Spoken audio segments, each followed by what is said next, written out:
দিদির বাইরের লোক আনার কোনো প্রয়োজন হয় না, কারণ আমরা সবাই দিদির জন্য আছি। আর সব থেকে বড় কথা, আপনাদের এখানের বিধায়ক মানে হয় বিধায়ক হয়ে যাবে আমি জানি না, বিধায়ককে বলে ফেললাম সোহামদা, আপনাদের এখানের মাননীয় মুখ্যমন্ত্রী মমতা বন্দ্যোপাধ্যায়ের স্নেহধন্য প্রার্থী সোহম চক্রবর্তী একাধারে বিশিষ্ট অভিনেতা এবং বিধানসভায় বহু বছর দক্ষভাবে তিনি তার জায়গা সামলেছেন।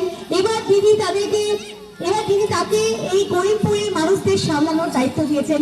বিধানসভায় করিমপুরের যত প্রবলেম আছে, যত কিছু খামতি আছে, সেইগুলো অবশ্যই সোহমদা তুলে ধরবে। সব থেকে বড় কথা, এই যে হিন্দু মুসলিমের মধ্যে এত ঐক্য রয়েছে, বাইরের রাজ্যে দেখুন কাস্ট সিস্টেমটার জন্য কি হচ্ছে, মণিপুরে আগুন জ্বলছে, কোথাও মিডিয়াতে দেখাবে না যে বাইরে আগুন জ্বলছে, কি হচ্ছে, উন্নয়ন ওখানে কোথাও নেই। সব থেকে বড় কথা, যে রাজ্যে যে দেশে ধর্ম বর্ণ নিয়ে লড়াই হয়, সেই রাজ্য বা দেশ কখনো উন্নতি পায় না, উন্নয়ন হয় না।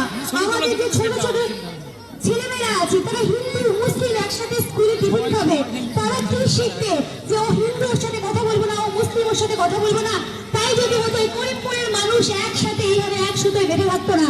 বেঁধে আছে কারণ 15 বছর ধরে আমাদের নেত্রী, আমাদের মমতাময়ী মা মমতা ব্যানার্জি এবং আমাদের সেনাপতি অভিষেক ব্যানার্জি আমাদেরকে এক সুতোয় বেঁধে রেখেছে।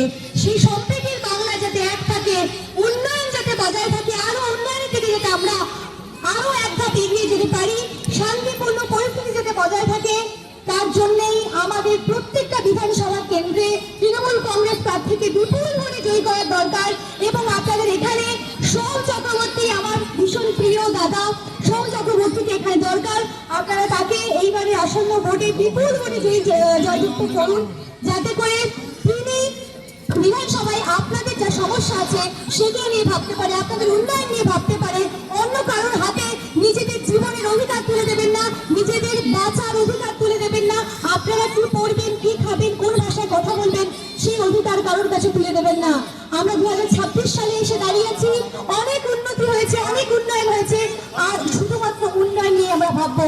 সবার উপরে মানুষ সত্য, তাহার উপরে নয়। সবাই খুব ভালো থাকুন। জয় হিন্দ, জয় বাংলা।